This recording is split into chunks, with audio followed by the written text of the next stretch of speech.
어떻게 추석 잘 보내셨어요?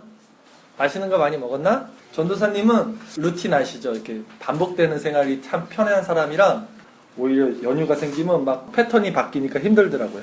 어쨌든 우리 친구들 만나서 너무나 좋습니다. 반갑습니다. 다시 일상으로 돌아온 것 같아서 저는 너무 기쁩니다.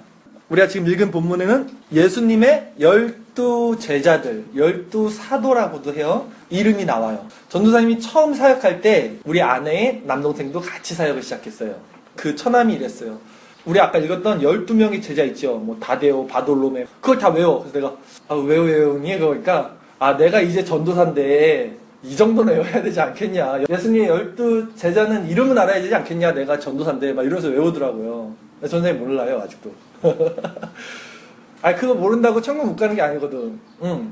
몰라 외우면 좋죠. 못 외웠다고 저기 천국 가는데 바돌로메가 나와갖고 너 왜 내 이름 모르냐고 뭐라고 할진 몰라도 그 구원이랑은 상관없어요. 그래서 오늘 여러분 부담 갖지 마세요. 이거 외우라는 소리 아니라 오늘은 뭘 배울 거냐면 오늘 읽은 이 12사도, 12제자들을 통해서 사도란 무엇인가 이건 알아야지. 사도의 의미가 무엇인지를 알려줄 거고, 그리고 왜 12명을 세웠는지, 12명을 왜 사도를 세웠는지 그걸 한번 알려드릴 거고요.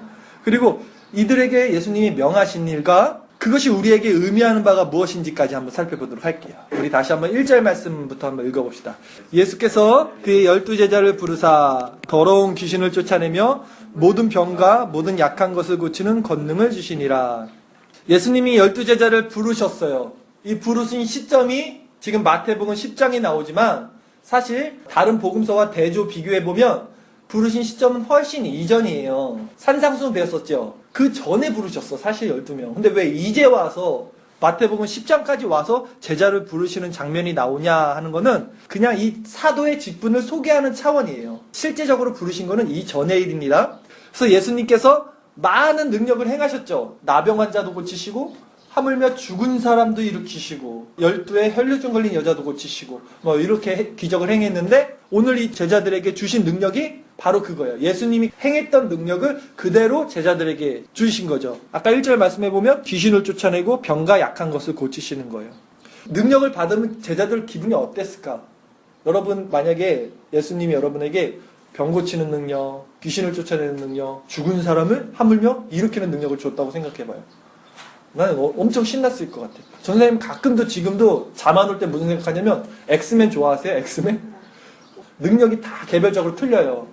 어떤 애는 염력이고 어떤 사람은 막 철을 움직이고 나는 그 엑스맨의 능력 중에 몇 가지만 나한테 있었으면 좋겠다. 그래서 혼자 그거 상상을 해요. 나는 변신술과 이런 것들을 가졌으면 좋겠다. 이 제자들 엄청 신났을 거야. 이 능력을 받았으면 예수님한테 엄청 기뻤을 거야. 그 제자들의 이름은 다음과 같아요. 우리 2절에서 4절 말씀인데 제가 읽어드릴게요. 12사도의 이름은 이러하니 베드로라는 시몬, 원래 베드로 이름이 시몬이야. 그의 형제 안드레와 세베대의 아들 야고보, 그의 형제 요한, 빌리, 바돌로메, 도마, 세리마테. 이 세리마테가 이거 쓴 사람. 마태복음 쓴 사람이 예수님 제자 12제자예요. 또 알페오의 아들 야고보, 다데오, 가나안의 시몬과 가룟 유다, 곧 예수를 판자라. 엄청 많죠? 몰라도 돼요. 다 잊어버려도 돼요. 다만 2절 첫째 줄에 뭐라고 써있냐면 12사도의 이름은 이러하니, 이 12명의 제자들을 사도라고 한다는데 이 사도의 뜻은 알아야 돼. 제자라는 뜻이 뭐냐면 네이버에 제자라고 쳐보면 뭐가 나온다고 그랬죠? 스승을 본받아서 스승이 가는 길을 따라가는 사람들이 제자라고 써있어요. 근데 사도는 뭐냐면 조금 틀려. 제자랑 사도랑. 사도는 보내심을 받은 사람들이란 뜻이야. 신으로부터 보낸 자들. 그러니까 예수님이 이 제자들을 보냈다라는 뜻의 의미가 사도예요. 그래서 에반게리오라는 유명한 일본 애니메이션 보면 거기 사도가 나와. 괴물들이 하나씩 이렇게 보내지잖아. 세상으로. 그러니까 보내는 거야. 사도는. 어디로 보내? 세상으로 보내는 거예요. 누구를 보냈어요? 세상으로 12명을 보내는 거야 지금. 왜 12를 보냈을까를 생각해 봅시다. 왜 사도를 12명으로 세웠을까? 왜 그런 것 같아요, 이나? 완전수. 비슷했어요. 좋아요. 기억하고 있어요, 설교를. 지난번 설교 기억하죠? 12해 혈류증 걸렸어, 어떤 여자가. 예수님 고쳤어요. 그리고 12살 난 소녀가 죽었어요. 그 샌드위치 구조로 같이 돼 있다는 거 기억나죠? 그때 이전 설교. 둘 다 고쳤어요. 이건 뭘 의미하냐면 12는 완전한 교회라는 수야. 왜 그러냐면 구약시대 때 이스라엘의 시초가 우리는 단군이라 그러잖아. 우리나라의 시초. 이스라엘 사람들의 시초는 아브라함이라는 사람이야. 아브라함의 아들이 한 명 있었어. 이삭. 그 이삭의 아들이 또 2명 있었죠. 야곱과 에서. 근데 이 야곱의 아들이 몇 명 있었냐면 12명 있었어요. 그래서 그것을 12지파라 그래요. 이스라엘이 지금도 12지파가 있어요. 그래서 야곱이 이름이 이스라엘로 바뀌고요. 그러니까 12는 이스라엘, 교회를 의미하는 거예요. 그래서 신약에서 예수님도 제자들을 12를 세운 의미가 이것은 완전한 교회다라는 의미로 12를 교회를 대표해서 세운 거죠. 그래서 12사도 중에 한 명이 자살하죠. 누가 자살한지 아세요? 가룟 유다. 베드로는 자살하지 않아요. 가룟 유다가 예수님을 팔아 은 30냥에 그래서 자기가 자괴감이 들어서 자살을 한단 말이에요. 그럼 죽었으면 11명 남았죠. 근데 11명 갖다 그냥 사도를 세우지 않고 베드로가 제비뽑기를 해서 마띠아라는 사람을 또 세워. 12사도로 이제 합류를 시켜서 다시 12명을 만들어. 근데 그 마띠아라는 사람은 성경에 그거 한 번 나오고 한 번도 안 나와. 그래서 마띠아 입장에서는 좀 그렇지 않아요? 아, 내가 12사도로 이름을 올렸으면 내 행적을 좀 보여줘야 되는데 베드로, 요한은 행적이 많잖아. 근데 이 마띠아는 이름 한 번 올리고는 성경에 아예 안 나온다고. 그 의미가 뭐예요? 왜 굳이 12명 거기다 세웠냐고. 의미는 뭐냐면 12라는 숫자를 맞히는 거야. 12는 뭐라 그랬어요? 충만수, 교회, 완전한 교회라는 것을 알려주는 거예요. 12가 왜 완전한 교회를 얘기하냐면 또 요한계시록, 묵시록에 보면 새하늘과 새 땅, 저 천국에는요 24장로가 보좌에 앉아있다라는 말이 있어요. 장로님들 있죠? 교회에 24명밖에 없어요? 장로님이? 그건 아닐 거 아니야. 근데 천국에 24명의 장로들이 보좌에 앉아있다 그래요. 보좌는 누가 앉는 자리예요? 왕이 앉는 자리야. 왕의 자리에 24명이 앉아있다 그래요. 그건 무슨 의미냐면 구약의 12지파, 그 다음에 신약의 12사도, 이게 뭘 가르친다 그랬죠? 교회. 구약의 12, 신약의 12, 합하면 몇이에요? 24장로가 있다는 것은 장로님이 24명이 앉아있다는 게 아니라 구약과 신약의 모든 교회, 완전한 교회가 하나님 나라 새하늘 새 땅에서는 왕이라는 거예요. 즉 우리가 왕이라는 거야. 저 하늘에 가면 그 보좌에 누가 앉아요? 24장로가 바로 교회를 가르친다니까. 구약의 12, 신약의 12, 바로 교회인 우리. 그래서 신천지라고 이단이 있는데 그 사람들이 말하는 게 뭐냐면 14만 4천 명이 구원을 받는다는 성경의 구절이 있어요. 그래서 이래요.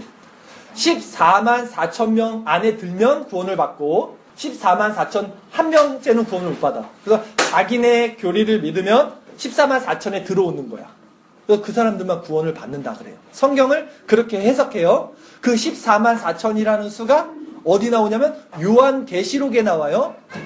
잘 들으세요 여러분. 이런 거 잘 배워놔야지 나중에 이단에 안 빠져요. 커서도.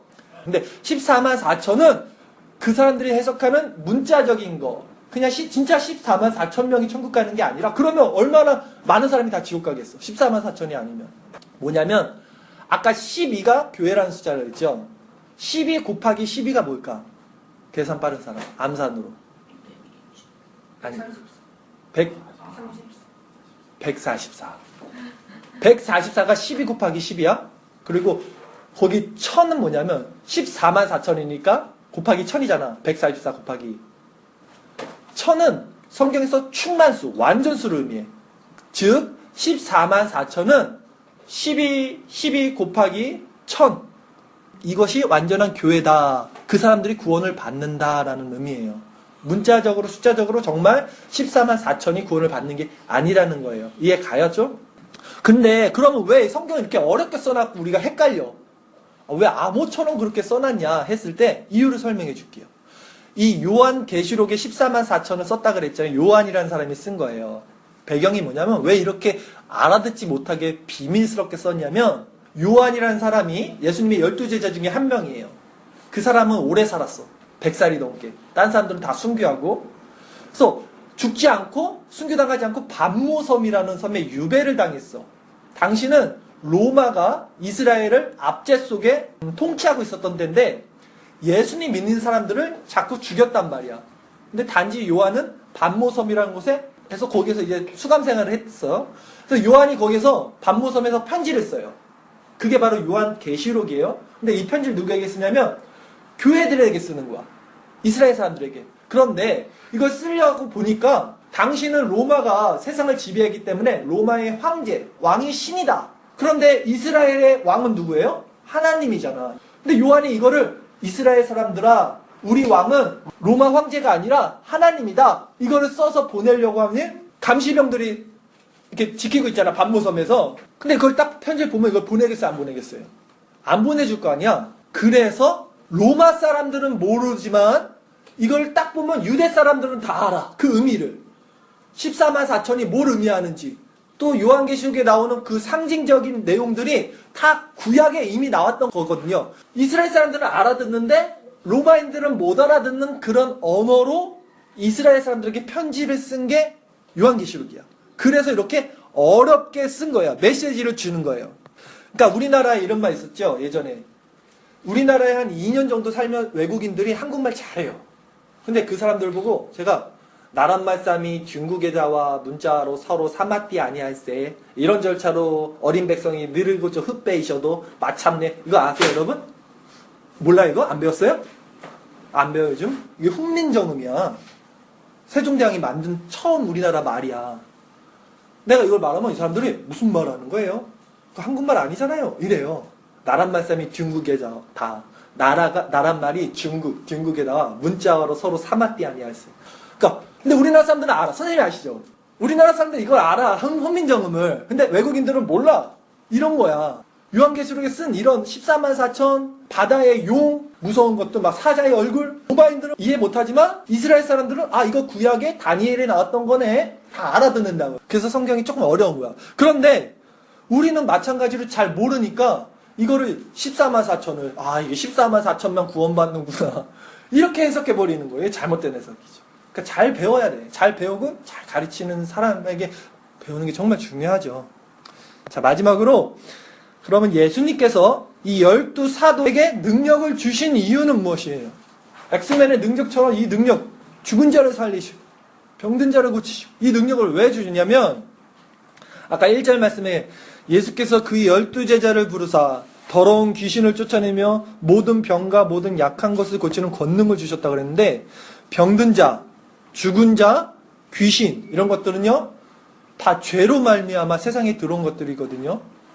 그래서 사단이 갖고 있는 가장 강력한 무기가 죽음이야. 왜? 인간은 죽음을 가장 두려워하기 때문에 가장 강력하게 사단이 우리에게 쓰는 무기가 죽음이라는 거지. 죽음의 공포라는 거지. 근데 예수님이 사도들에게 이 병들을 고침으로써 뭘 보여주는 거예요?